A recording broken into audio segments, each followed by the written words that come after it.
자녀를 키우시는 성도님들은 성장통이라는 단어에 대해서 한 번쯤은 들어보셨을 것입니다. 적은 나이로면 3살부터 많게는 15살까지 자라나는 아이들이 겪게 되어지는 육체적 아픔입니다.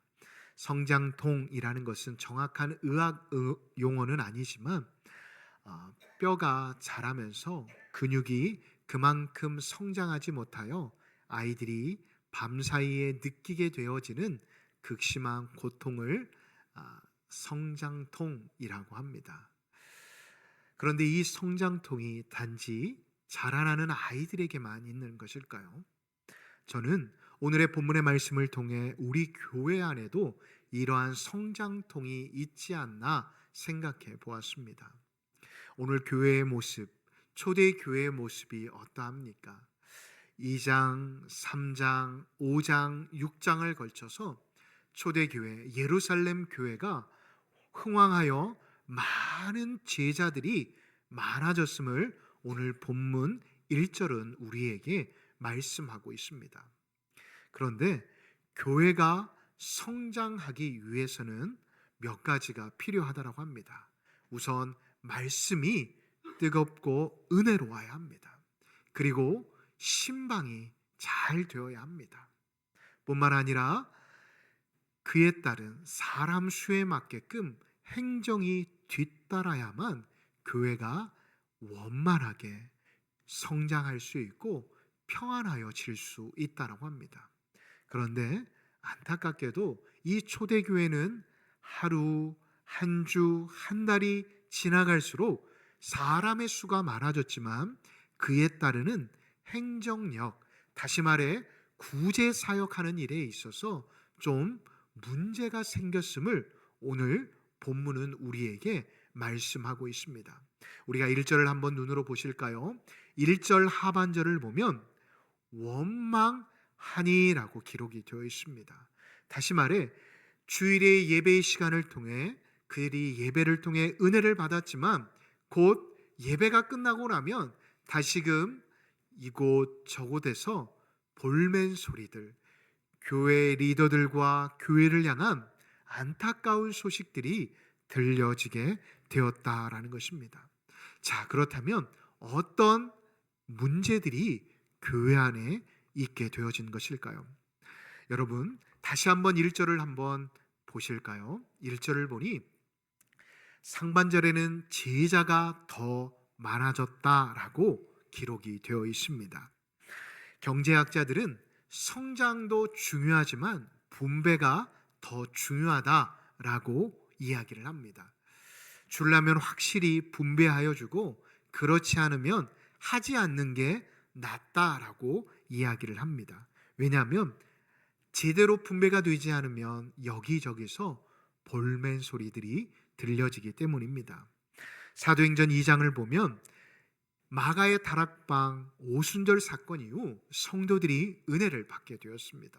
그래서 그 사람들이 하나씩 하나씩 그 받은 은혜만큼 하나님 앞에 예물과 또한 하나님 앞에 여러 가지 자신이 쓸 것들을 가지고 와서 교회와 함께 정확한 단어로 통용하였다라고 말씀하고 있습니다. 다시 말해 네 것 내 것이 없이 내 것이 네 것이 되는 그러한 시대가 초대교회 안에 있게 되었다는 것입니다. 그런데 교회가 조금씩 커져가다 보니 보이지 않게 내 사람과 내 사람이 아닌 사람이 구분되어졌음을 성경은 우리에게 말씀하고 있습니다. 그래서 1절의 말씀을 보면 히브리파 유대인, 헬라파 유대인이다라고 구분 지어지고 있습니다. 여러분, 헬라파 유대인은 누구이며 히브리파 유대인들은 누구일까요? 쉽게 말하면 히브리파 유대인들은 예루살렘과 유대 땅에서 어렸을 때부터 태어나 그곳에서 살아왔던 사람들입니다. 그런데 헬라파 유대인들은 디아스포라 유대인으로서 그들이 고향은 분명히 예루살렘이고 유다 나라이지만 이스라엘이지만 그들은 여러 가지 이유, 다시 말해 노역으로 끌려가거나 아니면 또한 이민으로 인해 잠시 그들의 고향을 떠나 있었던 사람들이거나 2세, 3세들이 바로 오늘 본문에 기록되어 있는 헬라파 유대인들이었음을 우리는 역사를 통해 살펴볼 수가 있습니다. 그런데 예루살렘 교회라고 말하는 초대교회의 구성원들은 대부분 누구일까요? 헬라파 유대인들이 많을까요? 히브리파 유대인들이 많을까요? 당연히 히브리파 유대인들이 많게 되었습니다. 팔은 안으로 굽는다고 히브리파 유대인들이 이제 예배 후에 구제를 하게 되어질 때, 또한 식사에 나눔을 하게 되어질 때 아무래도 잘 알고 있는 자신의 가족, 이웃, 또한 히브리파 사람들을 좀 더 많이 돌보게 되었던 것입니다. 그것이 하루, 한 주, 시간이 흘러감에 따라 소외당한다라고 생각하는 헬라파 유대인들에게서 볼멘 소리로 나오게 되었습니다. 그 볼멘 소리가 발전되어 오늘 1절에 원망하니라 라고 기록하고 있는 것입니다. 자, 그렇다면 우리가 여기서 한번 생각해 보길 원합니다. 교회 안에 히브리파 과부들이 있고 헬라파 과부들이 있습니다. 자, 그렇다면 여러분들이 교회 리더라고 한다면 누구에게 더 관심을 가져야 하는 것일까요? 내가 아는 사람일까요? 아니면 내가 좀 더 관심을 가져야 하는 사람일까요? 아니면 교회 나온 지 얼마 되지 않은 사람들일까요? 물론 그 사람들도 관심의 대상입니다. 그런데 여러분, 지금 헬라파 과부들을 한번 생각해 보십시오.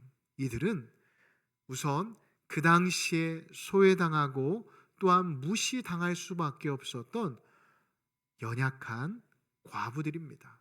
경제적 능력이 전혀 없는 사람들입니다. 거기에 자녀들까지 있습니다. 경제적인 능력이 없기에 하루하루, 아니 한 끼 한 끼 먹고 살아가는 게 쉽지 않습니다. 그리고 또한 생활의 저변이 그들은 없는 사람들입니다. 다시금 이민을 해서 온 사람들이기에 친척들도 가족들도 또한 생활할 수 있는 어떠한 기반이 없는 사람들입니다. 그러하기에 히브리파 과부들보다 헬라파 과부들이 더 많은 관심이 필요하였던 것입니다. 그런데 허두에도 말씀드린 것처럼 팔은 안으로 굽는다고 히브리파 리더들이, 히브리파 형제들이 그만 히브리파 과부들에게 조금 더 많은 관심을 가졌던 것 같습니다. 그래서 그 원망이 이제 사도들에게까지 들어가게 되었던 것입니다. 자, 그런데 이러한 때, 다시 말해 사도들에게 이러한 소리가, 볼멘 소리, 원망의 소리가 들려지게 되자 사도들이 취한 행동이 무엇이었을까요? 저는 오늘 본문에 기록되어 있지 않지만 사도들이 취한 행동은 무엇보다도 기도하지 않았을까 생각해 보았습니다. 2절, 3절, 4절의 말씀을 보면 도저히 어부였던, 물론 세리도 있고 또한 지혜로운 사람들도 있었겠지만 어부였던 제자들의 머리에서는 결코 나올 수 없는 지혜들이 담겨져 있기 때문입니다. 자, 도대체 사도들은 어떠한 지혜를 성도들 앞에 내어놓았을까요? 그 지혜는 다른 게 아닙니다. PPT를 한번 띄워주실까요? 먼저 공동체 합의를 위해 3가지를 하게 되었습니다. 첫 번째로는 먼저 원인을 분석하였습니다. 도대체 교회 안에 이러한 문제가 어디서부터 시작되었는지에 대해 사도들이 기도하며 깨닫게 되었습니다. 그리고 두 번째로는 원인 분석에 대한 해결 방식을 제안하게 되었습니다. 그리고 마지막으로는 중요한 것이 위임이었습니다. 형제들을 세워 그 형제들을 통해 모든 것들을 할 수 있도록 위임하였다라는 것입니다. 사도들은 자신들이 이렇게 한 이유는 이 일을 자신들이 하기보다 전문가에게 맡기는 게 좋다라고 하나님의 지혜로 생각되었기 때문이었습니다. 그 대신 그들이 하였던 것은 기준을 정해 주었습니다. 첫 번째 기준은 그 다음 PPT 한번 띄워주실까요? 첫 번째로는 너희 가운데에서 뽑으라 라고 명령합니다. 기업이나 스포츠 팀에서는 유능한 이렇게 CEO나 또한 선수들을 스카웃해서 자신의 기업을 살리거나 팀을 살리는 일에 열심을 냅니다. 그래서 회사를 살리려 하고 팀을 다시금 강팀으로 만드는데 물질과 또한 에너지를 쏟게 되었습니다. 그런데 교회라는 공동체는 어떠한 공동체일까요? 교회라는 공동체는 외부에서 수혈해서 어떠한 일들을 감당하는 곳이 아닙니다. 우리 안에서 우리 중에 믿음이 있고 성령이 충만하고 지혜 있는 자가 되어야 함을 오늘 본문은 우리에게 말씀하고 있습니다. 그래서 그 기준은 첫 번째 너희 가운데서 뽑아라, 두 번째는 성령이 충만한 자이고, 세 번째로는 지혜로운 자이고, 네 번째로는 그리하여 칭찬받는 자다라고 말씀하고 있습니다. 여러분 한번 생각해 보십시오. 어떠한 사람이 성령에 충만한 자일까요? 저는 무엇보다도 예수님을 구주로 영접한 이로써 그 사람이 무엇보다도 하나님을 나의 주인으로 모셔드리는 사람이 아닐까 생각이 되었습니다. 그 다음 PPT를 한번 넘겨주실까요? 성령에 충만한 사람을 이렇게 정의해 보았습니다. 하나님께 붙잡힌 자, 다시 말해 하나님과 365일 함께 동행하는 에녹과 같은 사람이다 라고 말씀드릴 수 있습니다. 속으로 이렇게 생각하시는 성도님들이 계실 겁니다. 목사님, 에녹이라는 사람은 그 당시에 농사 말고 할 일이 없었을 수도 있고, 또한 이 에녹은 어찌 보면 종도 있었고 또한 하인도 있을 수도 있으니까 그는 하나님과 동행하는 게 어찌 보면 쉬울 수도 있지 않겠습니까? 저희들은 24시간 살아가는 것조차도 너무나도 힘들고 어렵습니다. 한 끼, 아니 나의 자녀를 위한 고민과 걱정으로도 나의 하루하루를 살아가는 게 벅찹니다 라고 말씀하시는 성도님들도 계실 겁니다. 여러분, 이 앞에 있는 저 역시도 목사이지만 하나님 앞에 묵상하는 것, 또한 하나님 앞에 기도하는 것 쉽지 않습니다. 왜요? 시간이 쫓길 뿐만 아니라 또한 기도를 할 때, 묵상을 할 때 계속해서 사탄이 그것들을 방해하기 때문입니다. 여러 가지 잡생각을 불어넣기나 또한 가만히 앉아있지 못하고 또 다른 일을 찾게 만듭니다. 그래서 계속해서 하나님과의 관계를 끊어버리기 위해 사탄이 지금도 우는 사자와 같이 저를 향해 달려드는 것을 경험하게 되어집니다. 하물며 여러분들이겠습니까? 여러분들 역시도 하루하루 인생을 살아가면서 하나님 앞에서 성령에 붙잡힌 바 된 삶을 살아가기는 결코 쉽지 않을 것입니다. 그러나 그럼에도 불구하고 우리가 해야 할 일은 무엇일까요? 하나님과 동행하는 자의 삶을 살아가기 위해서 우리는 무엇보다도 하나님 앞에 엎드려야 한다는 것입니다. 하나님 앞에 기도하며 또한 하나님이 주시는 말씀이 무엇인지에 대해, 이 말씀은 저 사람에게 주는 말씀이 아니라 이 말씀은 나에게 주시는 말씀이다 라고 생각해야 한다는 것입니다. 그렇게 되어질 때 성령님이 우리 가운데 운행하실 수 있다는 것입니다. 성령님이 우리를 주관하시고 우리의 말과 우리의 행동을 주관하여 주신다라는 것입니다. 자, 그렇다면 믿음 있는 사람은 어떠한 사람을 말하는 것일까요? 믿음이 충만한 사람은 이렇게 정의할 수 있습니다.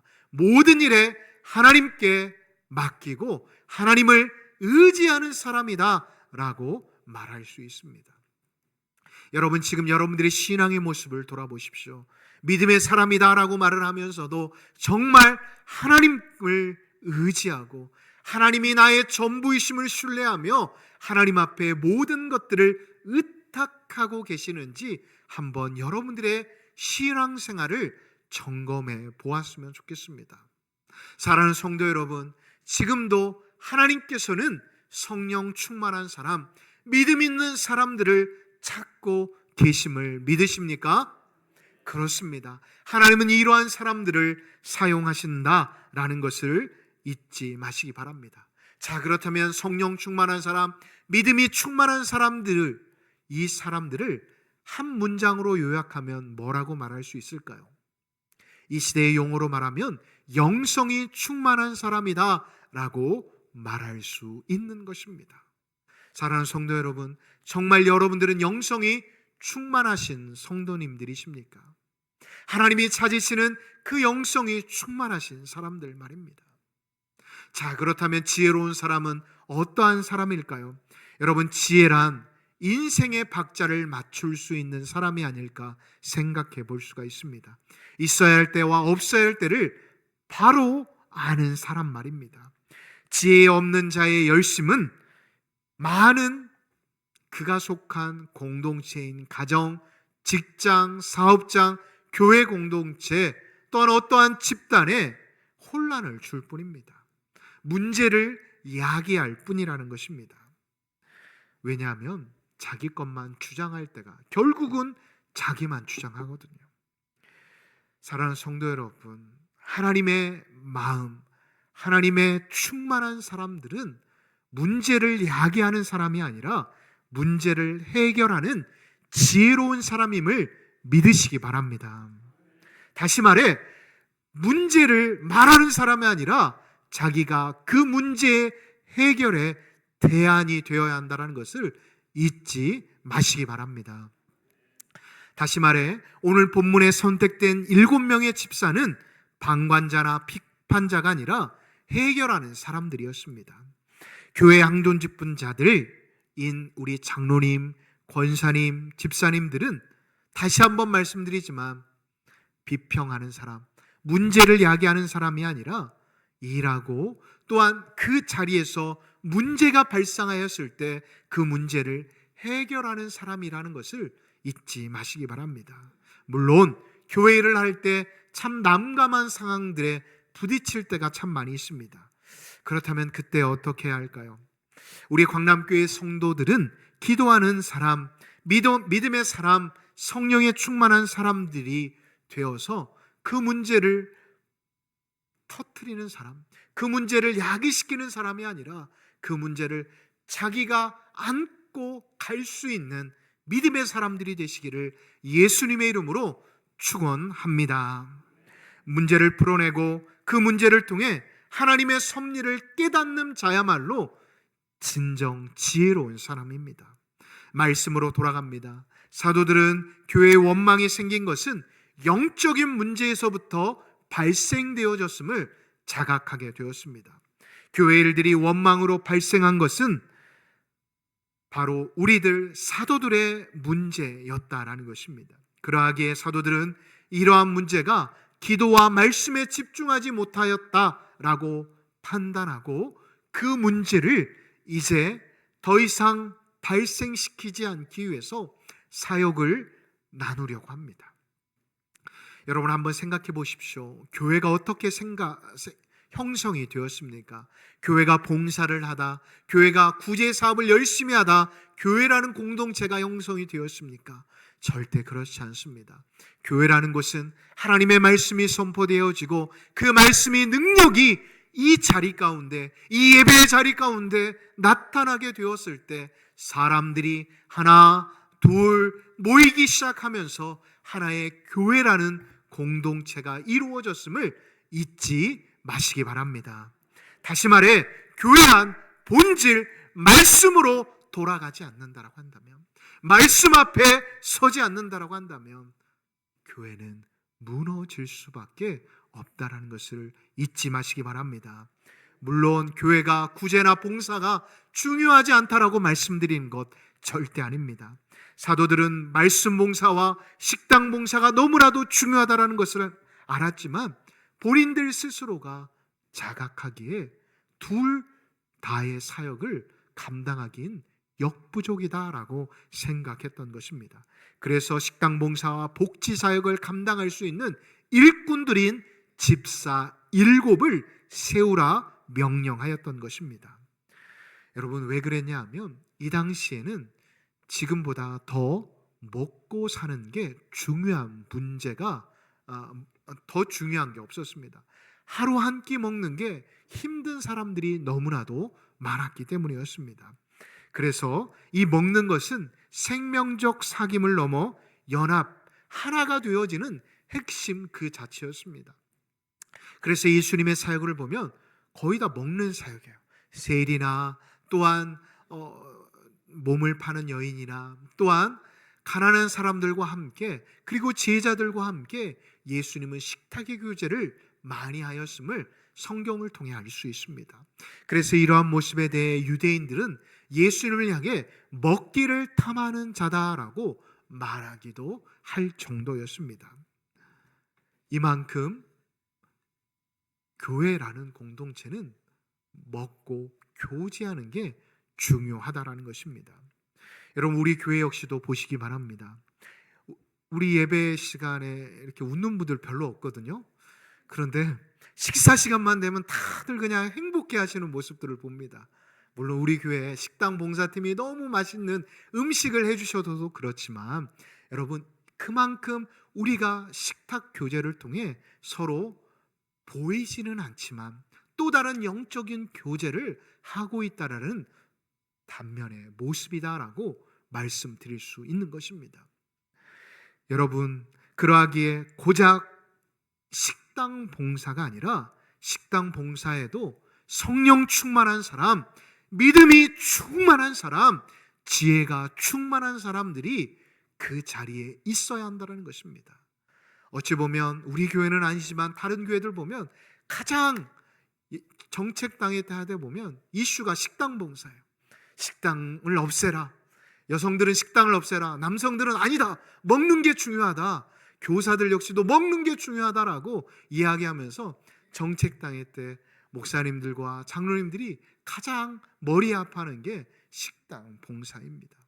사랑하는 성도 여러분, 식당 봉사 역시도 성령에 충만한 사람, 믿음이 충만한 사람, 지혜가 충만한 사람들이 봉사해야 한다는 것을 잊지 마시기 바랍니다. 이제 기준을 세운 사도들은 3절을 보면 선발 책임을 누구에게 맡기는 줄 아십니까? 형제들, 특별히 초대교회의 지도자들이었던 히브리파 리더들에게 맡깁니다. 그랬더니 어떠한 결과가 나타났는지 아십니까? 우리가 5절을 눈으로 또한 보실까요? 사도들이 성령과 지혜가 충만하여 칭찬받는 자를 세우고자 할 때 교회가 어떻게 되었냐 하면 그 다음 PPT인데, 그 다음 PPT 한번 넘겨주시겠어요? 온 무리가 기뻐하였다라고 기록하고 있습니다. 다시 분열로 어찌 보면 깨어질 수 있는 교회가 사도들의 대처로 기쁨으로 바뀌게 되었다라는 것입니다. 모두가 기뻐하는 결정을 내리는 것은 결코 쉬운 일이 아닙니다. 특히 마음이 갈라지고 문제를 바라보는 서로에 대한 이해가 다르면 어떠한 결정을 해도 쉽게 만족할 수 없습니다. 이제 특별히 우리 교회 역시도 이제 1년이 될지 5년이 될지는 모르겠지만 지역의 개발로 인해 교회가 이전하게 될 때 여러분, 우리 온 성도들이 다 마음이 같이 한다는 것 결코 쉽지 않을 거예요. 나는 이러한 생각을 갖고 있는데, 나는 저러한 생각을 갖고 있는데. 왜요? 우리는 다 야당, 여당의 기질을 가지고 있기 때문이에요. 그럼에도 불구하고 우리는 어떻게 해야 할까요? 먼저 리더십에 복종을 해야 합니다. 오늘 이들이 기뻐할 수 있었던 이유는 다른 데 있지 않았어요. 사도들의 리더십에, 사도들의 말씀에 그들이 순종하였음을 우리는 3절 이후의 말씀을 통해 살펴볼 수가 있습니다.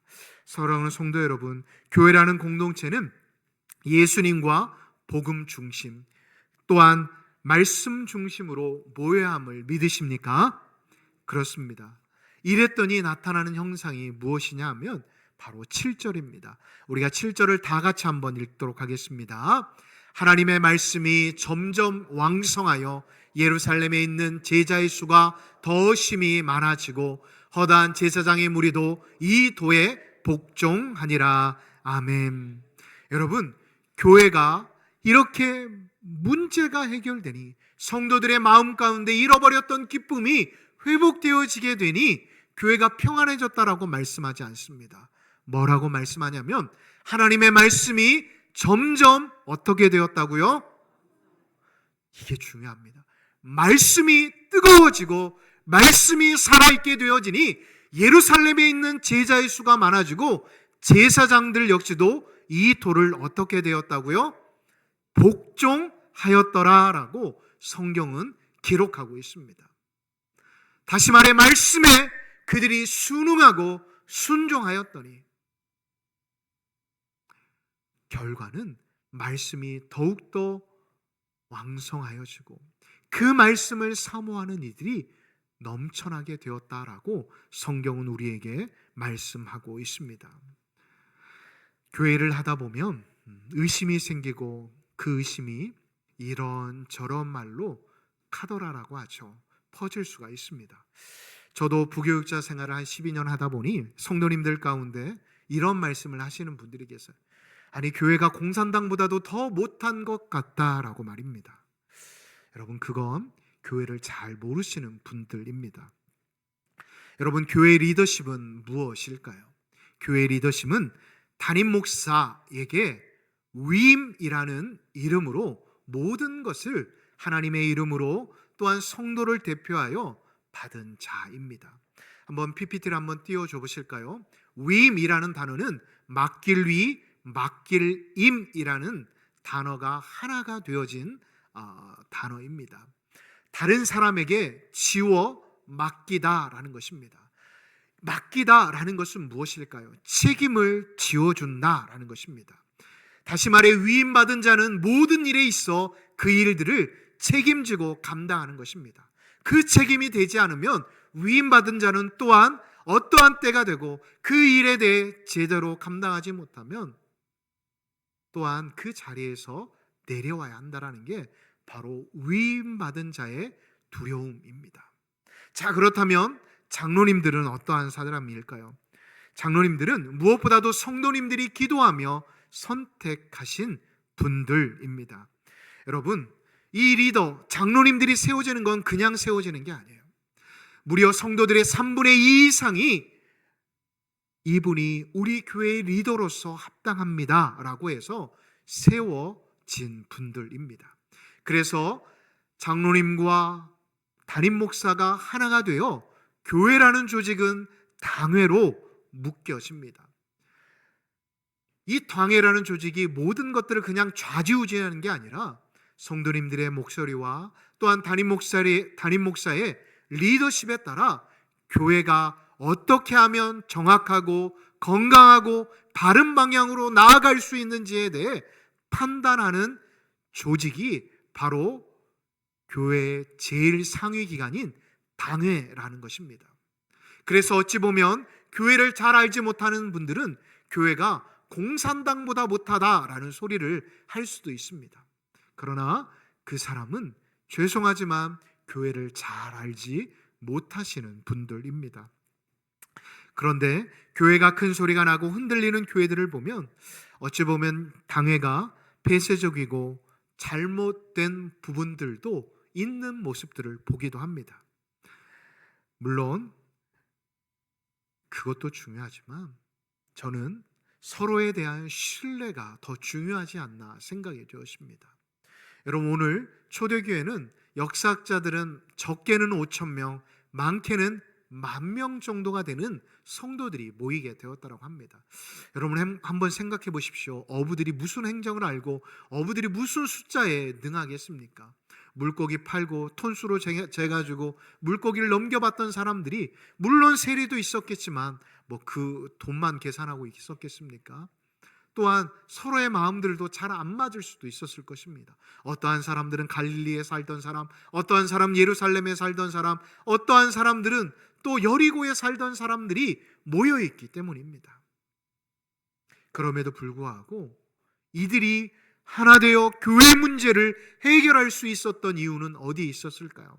바로 하나님 안에서 서로에 대한 신뢰가 회복되었기 때문이었습니다. 서로 신뢰하게 되니 어떻게 되었을까요?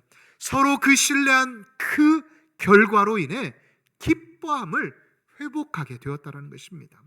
7절을 보니 수많은 제사장 무리도 복종하였다라고 기록되어 있습니다. 잘 보십시오. 교회 안에 불거진 문제들을 해결하기 위해 뽑힌 형제들은 허두에도 말씀드렸지만 대부분 히브리파 유대인들입니다. 그런데 이 히브리파 유대인들이 결정한 것이 무엇인지 아십니까? 7명 전원 집사들을 헬라파 유대인으로 뽑은 것입니다. 여러분, 이러한 모습에 대해 여러분들은 어떻게 생각하십니까?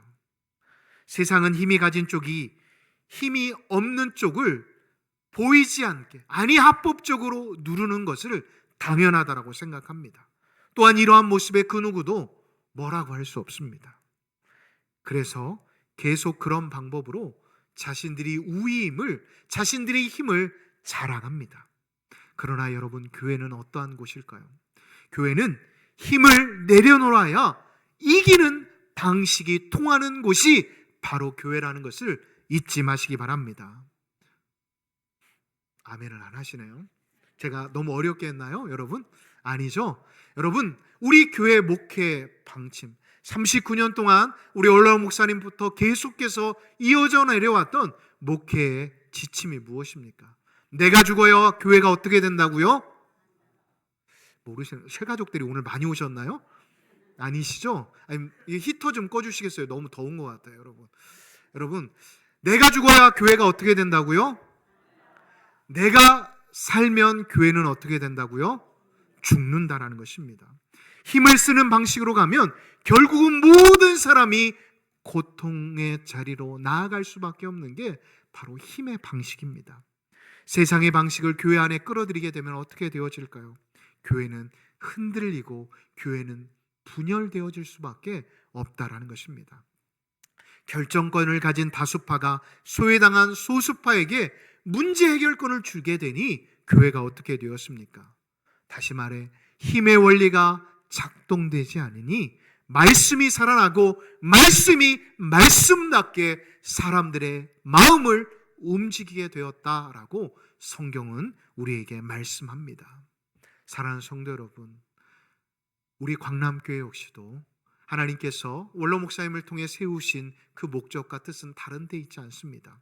오직 하나님만을 섬기기로, 그리고 오직 말씀으로 그 말씀의 기초 위에 세워지기로 다짐하며 지금까지 달려왔습니다. 사랑하는 성도 여러분, 지금 우리의 교회의 모습은 어떠한지 여러분 스스로가 돌아보셨으면 좋겠습니다. 저는 무엇보다도 하나님의 나라의 법칙은 다른 게 아니라고 생각합니다.